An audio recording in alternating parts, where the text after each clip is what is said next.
Agaseke k'amakuru mu karere ngapfunduriye muri Kongo Kinshasa. Ibiro bya Ventura muri Masisi wari kare na Kinyumba hafi ya Nyabiyondo byagabwe bitoro n'abarwanyi b'umutwe wa Zarendo mu rukera rwo kuwa gatanu. Amakuru yavuze ko hatewe ari ahitwa Kasopo hafi y'umupaka wa Masisi wari kare na Kinyumba ndetse no kuri Agaseke Nyabiyondo Mutongo Pinga. Uku kurasana mu kwaba kwateye icyo mu baturage muri ako gace. Ikinyamakuru Actualité cyavuze ko abarwanyi ba Zarendo bashinje Ventura ubushotoranyi no kurenga kuwenje kemejwe hagati ya Kinshasa n'izi nyeshyamba. Amakuru aturuka muri Kivu y'Amajyepfo yavuze ko kuwa kane kandi habaye imirwano ikaze yasakiranyije ingabo za leta ya Kongo Kinshasa n'abarwanyi b'itwe yitwaje intwaro ya Bazarendo. Ni imirwano bera mu musozi witegeye umujyi wa Uvira nk'uko amakuru yemezwa na societe civile bitangaza. FARDC Bazarendo ndetse n'ingabo z'ubundi bamaze igihe barinze umujyi wa Uvira mu rwego rwo kwirinda ko nyeshyamba za Ventura bamaze igihe barwana za wigarurira. Bivuga ko FARDC itagishaka kubona Bazarendo muri uriya mujyi wa kabiri munini muri Kivu y'Amajyepfo, ikaba intandaro yatumye ku gicamunsi cyo kuwa kane itera ibirindiro by'abari barwanyi mu rwego rwo kubirukana burundu mu duce twose tw'ingenzi. Amakuru kandi yavuze ko impande zombi zanasubiranye mu gace ka Nyangezi, ibyatumye Bazarendo iva ku mirongo y'urugamba nyuma yo gukubitwa na FARDC. Radio Okapi yavuze kandi ko ari abasesenguzi mu by'umutekano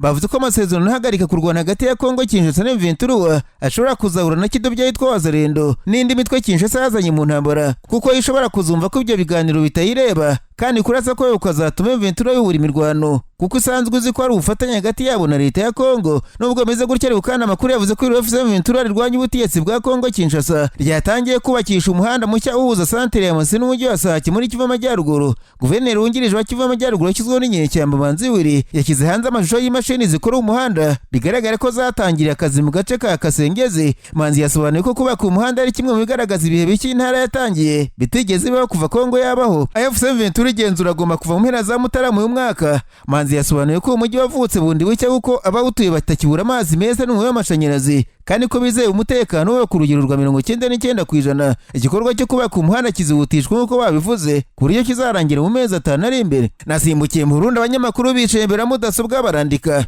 Banditswe umuyobozi wa komisiyo yigenga ishinzwe uburenganzira bw'ikiremwamuntu mu Burundi, Dr. Sixte Vinini Muraba yahunze Burundi nyuma y'igihe kinini ari umutoni wa Perezida Evariste Ndayishimiye. Dr. Ni Muraba yatangiye kuyobora iyi komisiyo 2019 mu gihe cy'ubutegetsi bwa Pierre Nkurunziza, ubwo Ndayishimiye yajyaga ku butegetsi muri Kamena 2020 babaye inshuti. Amakuru yavuze ko Dr. Ni Muraba yajyaga mu biro by'umukuru w'igihugu ko abishatse adakomanze, ndetse igihe cyose yamwandikiraga yaramusubizaga. Ntibyarangiriye ngo ko Dr. Ni Muraba yanabaye inshuti yo mu rwego rushinzwe iperereza NSR rushinjwa gushimuta abaturage, harimo umuyobozi warwo General Major Alphonse Yabarurema. Kuba inshuti y'umukuru w'igihugu nabo mu iperereza byatumye Dr. Ni Muraba yirengagiza dosiye zimwe na zimwe z'abantu bashimutswe ndetse n'abafungiwe muri kasho za NSR ku buryo bunyuranyije n'amategeko. Radio mpuzamahanga y'Abafaransa RFI kuwa kane yatangaje ko umubano wa Dr. Ni Muraba n'ubutegetsi bw'u Burundi wazambye nyuma yo muri Mutarama uyu mwaka komisiyo y'uburenganzira bwa muntu isohoye raporo ku ibazwa ry'uburenganzira bw'ikiremwamuntu mu mwaka ushize ntibishimisha ubutegetsi. Ikinyamakuru SOS Mineke yavuze ko muri komisiyo uyu mugabo yahoraga naho ngo harimo umuriro benshi bahanganye nawe kugeza ubwo bamwegejeho ku buryo yisanze nta mbaraga gifite. Iyi raporo igaragaza dosiye 429 z'uburenganzira bwa muntu butubahirijwe yatumye Dr. Ni Muraba agirirwa icyizere ku rwego mpuzamahanga, ariko abintangiriro y'ibibazo byo mu Burundi. Perezida w'inteko ishinga amategeko mu Burundi Gerance Daniel Ndabirabe yamaganye raporo avuga ko igamije guharabika igihugu cyabo, ashinja komisiyo y'uburenganzira bwa muntu kwibasira ubutegetsi. Umwuka mubi watangiye gututumba hagati y'abagize iyi komisiyo 3 muri 7 bayigize. Bandikira Ndabirabe ko Dr. Ni Muraba yanyereje amafaranga y'amarundi arenga miliyari 1 mu gihe cy'imyaka 2.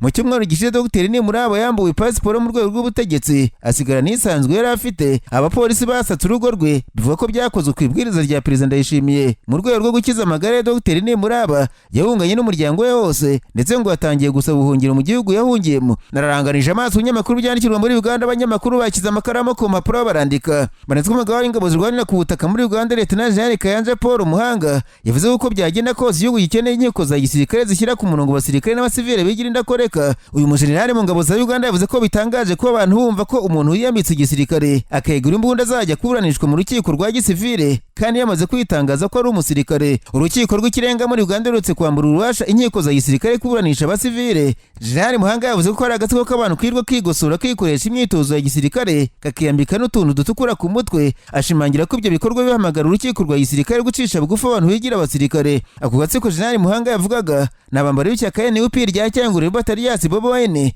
bambara kugofero cyangwa se red beret mu cyongereza, nyamara inkiko za Uganda zaramaze kwanzura ko kugofero ari umwambaro w'inzego z'umutekano. Uganda ishinzwe gukoresha inkiko za gisirikare igamije gucerekesha abarwanya ubutegetsi bwa Perezida Museveni kandi ikazifashisha mu guhohotera uburenganzira bwa muntu. Ubu muri Uganda hari impaka ku buryo abasivili buranishwa mu nkiko za gisirikare kandi urukiko rw'ikirenga ruta izindi mu gihugu rwarabitesheje agaciro. Bivuga ko amategeko yaba akazwe hagamijwe gukanda Dr. Kiza Besigye ushinjwa gushagurika ubutegetsi bwa Perezida Museveni akoresheje imbaraga. Naho muri Tanzania abategetsi bashinzwe ubuhinzi bakumiriye kwinjiza mu gihugu bikomoka ku buhinzi biturutse mu bihugu bya Malawi na Afurika y'Epfo hagamijwe kwihorera kuko ibihugu nabyo byakumira ibicuruzwa bikomoka ku buhinzi byo muri Tanzania. Ibiro ntaramakuru by'Abongereza bitazi byavuze ko ibihugu byose bihuriye mu muryango wa SADC byabanje gukumira ku bitoki, akawunga n'umuceri bya Tanzania bigira mu ibyo bihugu. Ibi byateye umujinya Tanzania ifata umwanzuro wo kubagerera mu kebo bagereyemo iki gihugu. Tanzania na Malawi baherutse kuba bari kumwe mu ntambara muri Kongo Kinshasa bafashe leta iriyo yacije igiti kurwanya M23. Minisitiri w'ubuhinzi wa Tanzania yavuze ko uyu mwanzuro ushobora kuvaho mu gihe abategetsi b'ibyo bihugu baba bagaragaje kwisubiraho, ariko igihe batarabikora nta gikomoka ku buhinzi kizemererwa kugera ku isoko rya Tanzania. Reuters yavuze ko Tanzania yanavuze ko itazongera kwemera ko ibinyabiziga bitwaye imyaka binyura ku butaka bwabo byerekeza muri Malawi, igihugu kidakora ku nyanja, ndetse ko inyongeramusaruro zavaga muri Tanzania zijyayo zitazongera guhabwa inzira mu rwego rwo guca icyo bise agasuzuguro. Abasesenguzi bavuze ko ikibazo gikeneye kwicarana ku rwego rwa diplomasi, ibihugu bikaganira uko bizagira ingaruka zikomeye ku bucuruzi mu karere ka SADC. Agaseke k'amakuru mu karere ngapfunikire muri Kenya, abanyamakuru bakoze ba muri no barandika banitswe umutegetsi ushinzwe ingufu muri Vietnam. Duan Cho yifatiye mu gahanga abategetsi ba Afurika ageze muri Kenya yari yasuye yatanzitse. Yavuze ko abanyakenya ari abantu bazi kuvuga gusa ariko gukora biragatabwa. Ibinyamakuru byo muri Kenya byavuze ko uyu mugabo yanditse ku rubuga rwa LinkedIn ko we n'abategetsi ba Kenya barimo na Perezida William Ruto agasanga Afurika yarakubititse. Ikinyamakuru The Standard cyandikirwa muri Kenya cyavuze ko umutegetsi muri Vietnam yavuze ko avuga ko Afurika itagira amafaranga babeshya, ahubwo yahuye n'uruva gusenya kugira abategetsi bavuga gusa badakora, batanagira gahunda y'igihe kirekire mu byo bateganya gukora. Uyu mugabo atabanyafurika bategetswe n'abantu bazi kuvuga cyane ariko badakora. Ati ni abantu birirwa baririmba ibikorwa by'iterambere, bahora bashaka ko abanyamahanga baza kuhashora imari, nyamara nta kintu na kimwe bakora cyakurura abanyamahanga birirwa baririmba. Icyo kinyamakuru gisubiramo bwana Duan Cho avuga ko abategetsi muri Kenya bakorera ku jisho ibintu byabo bikora iyo bazi ko ari abantu bazaza kubasura cyangwa se biteguye inama zikomeye mu gihugu cyabo. Yatanze urugero rw'uko abanyakenya bahuritse, avuga ko Vietnam ari igihugu gituwe n'abantu miliyoni 100 ariko gifite gigawati 70 z'amashanyarazi, nyamara Kenya ituwe na miliyoni 50 z'abaturage ngo ufite gigawati 4 gusa. Ati ntabashora imari ahantu hataba amashanyarazi, umuriro ugenda buri kanya. Uyu mugabo wanenze akarimi keza k'abategetsi ba Kenya yavuze ko bakwiye kureka kuvuga bagakora kuko abaturage benshi bugarijwe n'ubukene. Bwana Duan Cho yagaragaje ko ubutegetsi bwa Kenya nta teganyabikorwa bugira kuko bakoze umuhanda mwiza cyane Nairobi Mombasa ubahenze, ariko ngo nta gikorwa na kimwe kibihari inyungu kiwukorerwaho, nyamara mu byaro hirya yabo abaturage bicira isazi mu jisho. Uyu munyavietnam yabwije ko ubutegetsi bwa Kenya yavuze ko n'ubukerarugendo butashoboka kuko gukatisha itike hamwe na hamwe bitwara amasaha n'amasaha, kandi nyuma saa 3 z'ijoro ibintu byose biba byafunze, nta kintu umuntu yasura mu gihugu kivuga ko gishaka gutera imbere. Yakomeje ku mushinga w'inzu zigenewe abatishoboye wateguwe na Perezida William Ruto, yavuze ko nta kintu uzamarira abaturage kuko utanashoboka,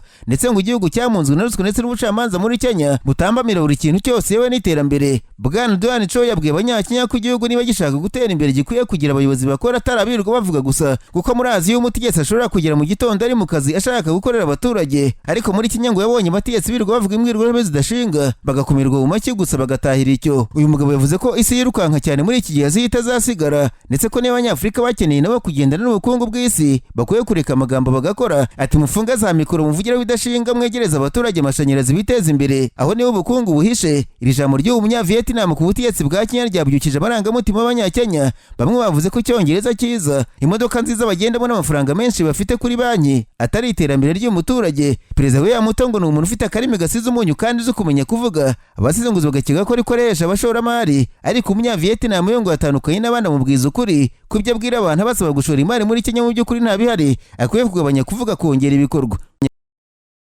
Promosiyo idasanzwe ku ndwara zitandukanye harimo nka diyabete, hypertension, hepatite, impyiko na prostate. Waba ugira ububabare mu nda bushingiye ku moko y'inzoka zitandukanye nka amibe, teniya n'izindi, cyangwa ukunda kugira ibibazo byo mu nda bidasobanutse, ufite se ahubwo indwara z'uruhu cyangwa ukeka ko wahumanyijwe, yabazaniye promosiyo idasanzwe kuko ubu kuvurwa ari nk'ubuntu. Abangaba bafite inkomoko muri Tanzania kuko bakorera muri East Africa yose ndetse bagakorera no mu Rwanda. Bafite ubunararibonye mu kuvura bakoresheje imiti ikomoka ku bimera. bavura cyane abagore bakunda kugira ibibazo mu myanya y'ibanga nk'ama infection, imihango idakama n'ibindi. Bavura kandi n'abagabo bagira ubushake buke mu gutera akabariro n'abatishimira ingano y'igitsina cyabo. Bakagira umwihariko kandi mu kuvura abakeka ko bahumanyijwe cyangwa barozwe. Ni inzobere mu by'ubuzima, bahamagare kuri nimero ziri kuri ekara yawe bagufashe. Akarusho nuko aho waba uri hose ku isi bakugezaho imiti yabo kuko bakorana na DHL.